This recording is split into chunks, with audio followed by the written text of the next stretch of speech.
Un cielo despejado sobre el Aeropuerto Internacional de Memphis marcó el 7 de abril de 1994, un día perfecto para un viaje de ocio. Sin embargo, alrededor de las 15:30 horas se intentó apoderarse del avión, pero nadie resultó herido.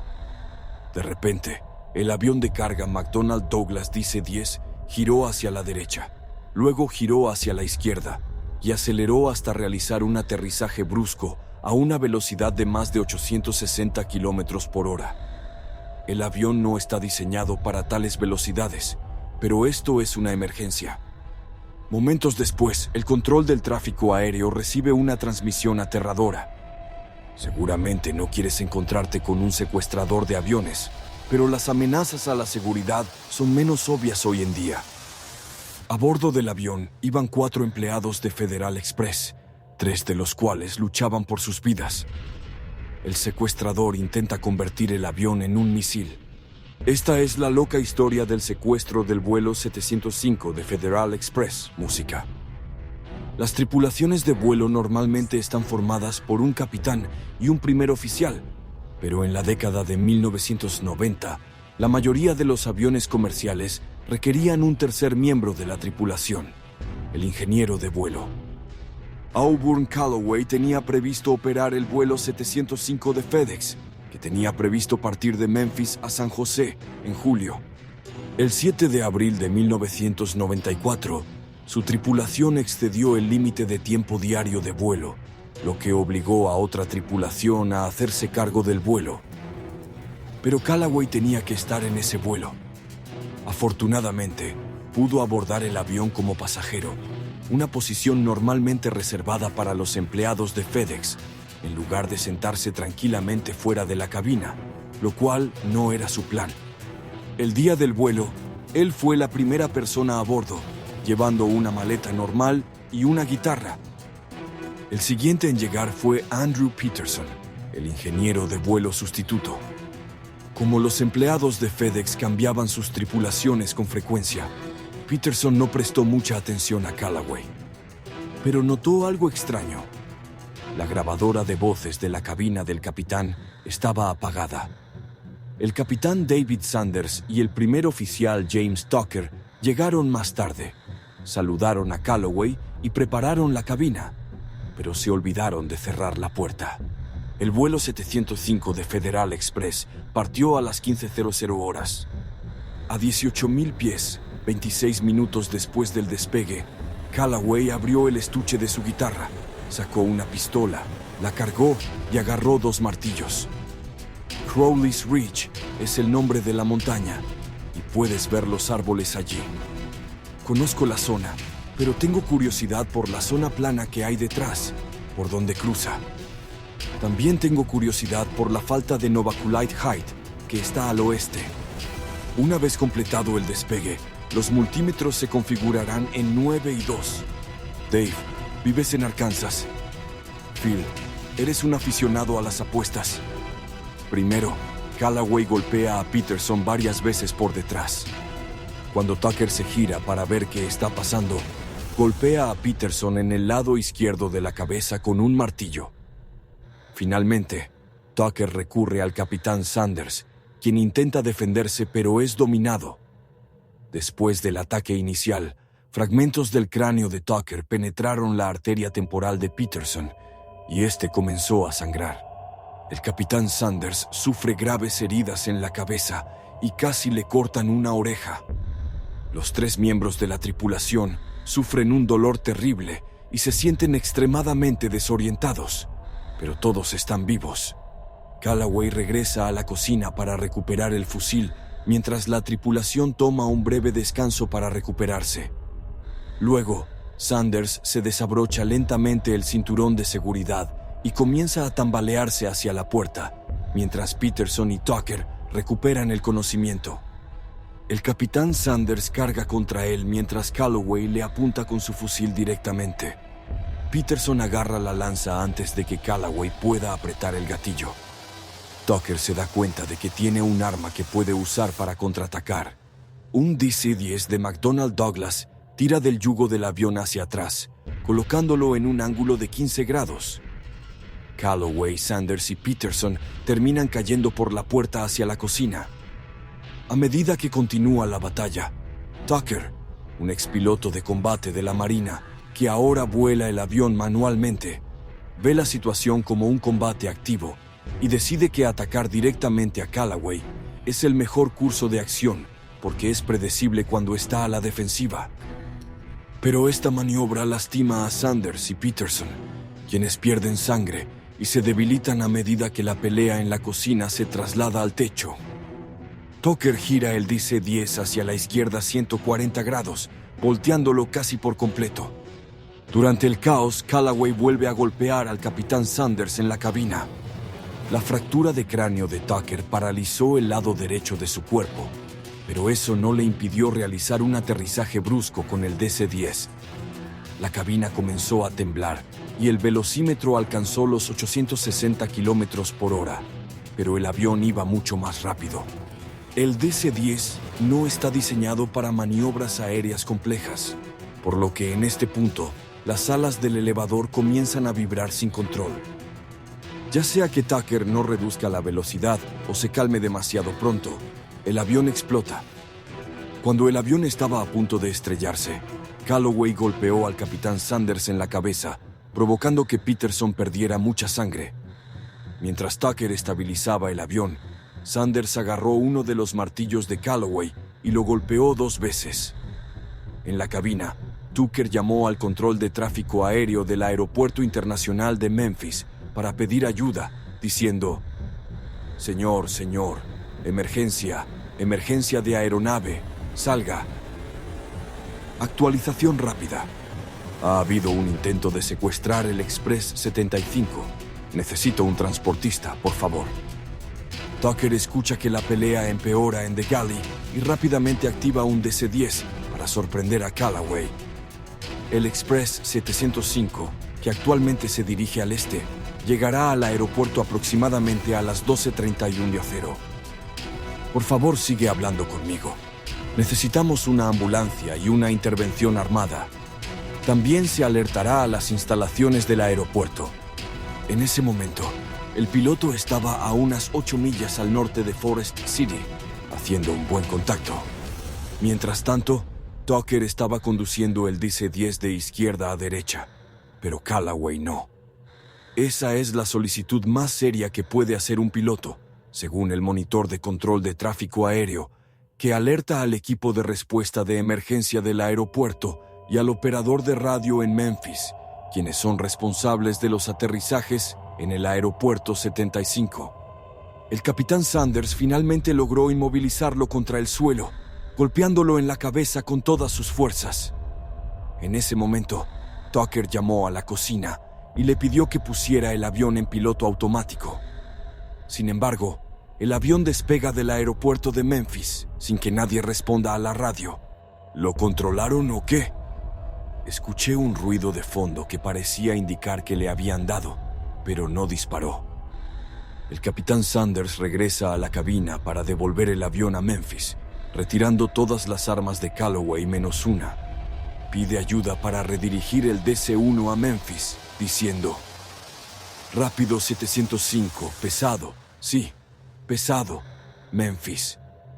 Si es posible, sugiere ir directamente a Memphis, pero incluso con la cojera de Tucker, se sorprende al ver la habitación destrozada y a sus compañeros de tripulación cubiertos de sangre.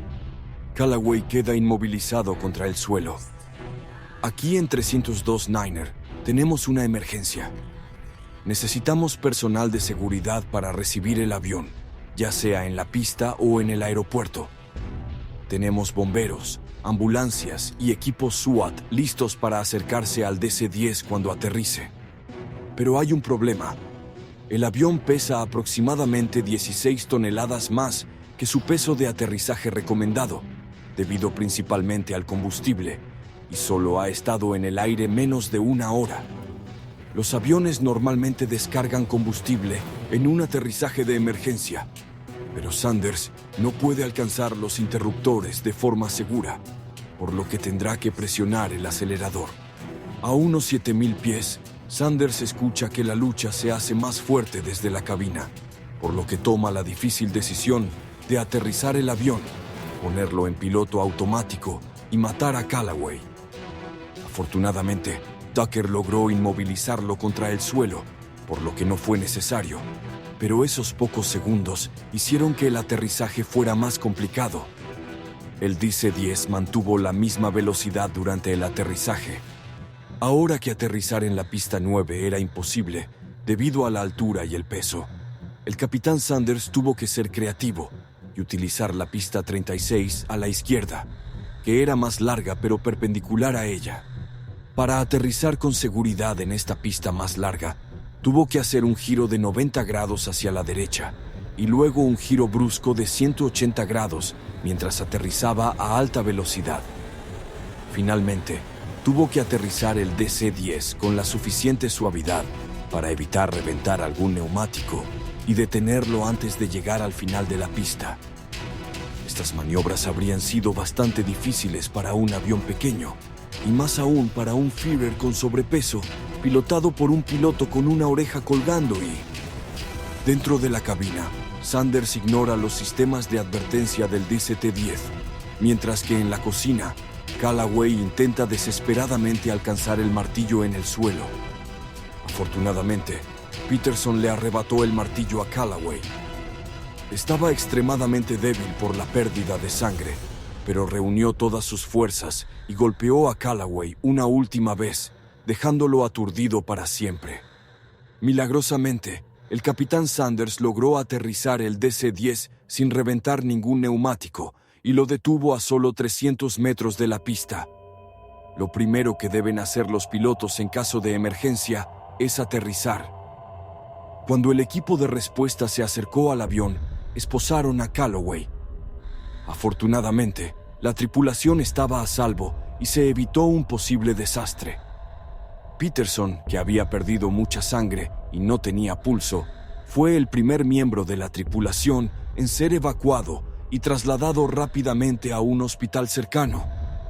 Tucker, cuya fractura de cráneo le había penetrado el cerebro, tuvo que ser llevado por el pasillo en una ambulancia junto a Sanders, que apenas podía caminar. Calloway también fue llevado al mismo hospital, pero estaba fuertemente inmovilizado en una camilla y pasaría el resto de su vida en el hospital. La vida tras las rejas. ¿Pero por qué lo hizo? Auburn Calloway se crió en una familia modesta. Asistió a la Universidad de Stanford, donde estudió estudios africanos y afroamericanos. Después de graduarse, se unió a la Marina, donde perfeccionó sus habilidades de vuelo y formó una familia. Cuando terminó su carrera militar, solicitó un empleo en Federal Express, pero le ofrecieron un puesto peor remunerado como ingeniero aeronáutico. La vida de Calloway dio un giro oscuro en 1994, cuando FedEx descubrió que había mentido sobre el número de horas de vuelo que tenía en su currículum cuando solicitó un empleo. Estaba seguro de que la empresa lo despediría, pero no se quejó porque necesitaba el trabajo. Unos años más tarde, él y su esposa se divorciaron, y él continuó manteniendo a sus 2 hijos a pesar de que su trabajo no les pagaba lo suficiente para asistir a la universidad. Al darse cuenta de que ya no podía contribuir económicamente a la educación de sus hijos, Calloway ideó un plan siniestro. En abril, tenía previsto enfrentarse a una audiencia disciplinaria con FedEx y tenía derecho a una póliza de seguro de vida de $2,5 millones en caso de sufrir un accidente laboral. Él creía que esto proporcionaría a sus hijos una vida mejor que la que podría ofrecerles mediante un trabajo honesto. 8. Si todo va según lo previsto, la familia Calloway recibirá $2. El día anterior, Calloway llevará 4 martillos, un cuchillo y una pistola de combate en un avión. Entonces el piloto ataca, toma el control del avión y lo estrella. Cuando se encuentren los restos, otras lesiones sufridas por la tripulación parecerán similares a golpes recibidos con martillos, dando la impresión de que se trató de un accidente.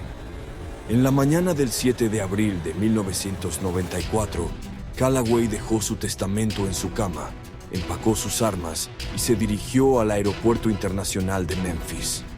llevaba una nota para su exesposa que decía: preferiría tener una cita en algún lugar, y a mi manera decidí usar esto alguna vez. A pesar de la necesidad de improvisar el día antes del vuelo, otra tripulación debía operar el avión, y él tuvo que abordar el avión como pasajero adicional en lugar de otros dos. Sin embargo, estaba decidido. Aprendí hace mucho tiempo que la próxima vez que mi seguridad y mi futuro estén en grave peligro, tomaré medidas. Los pilotos Peterson, Tucker y Sanders lograron una hazaña increíble al volar el avión de manera segura. Esto fue especialmente cierto dado que Tucker tuvo que someterse a 3 cirugías importantes y 2 años y medio de terapia para recuperar su capacidad de hablar y moverse. Afortunadamente, ninguno de los miembros de la tripulación recibió autorización médica para volver a volar. A pesar de las dificultades que enfrentaron, la terrible experiencia los acercó más como amigos, y en mayo de 1994 recibieron el premio. La Asociación de Pilotos de Líneas Aéreas le concedió el máximo galardón para pilotos civiles, la Medalla de Oro al Heroísmo. Mientras tanto, Calloway fue condenado por intento de secuestro de una aeronave tras alegar locura temporal. Actualmente cumple 2 cadenas perpetuas consecutivas, sin posibilidad de libertad condicional. El objetivo de Calloway era provocar un accidente, y muchos, incluidos los miembros de la tripulación, creían que iba a estrellar el avión contra la sede de FedEx en el Aeropuerto Internacional de Memphis, provocando daños masivos a la empresa y cobrándose las vidas de innumerables personas en el camino. Se esperaba que abordara el avión ese día con su tripulación habitual, un hombre y una mujer, y es razonable suponer que lo habría logrado dada su altura, 1,88, su entrenamiento en artes marciales y sus armas.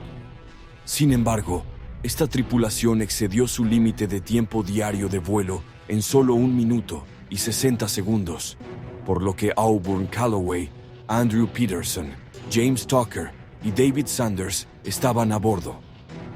Esta tragedia solo pudo haber ocurrido gracias a sus acciones heroicas. Una coincidencia interesante que casi provocó el peor desastre aéreo de la historia.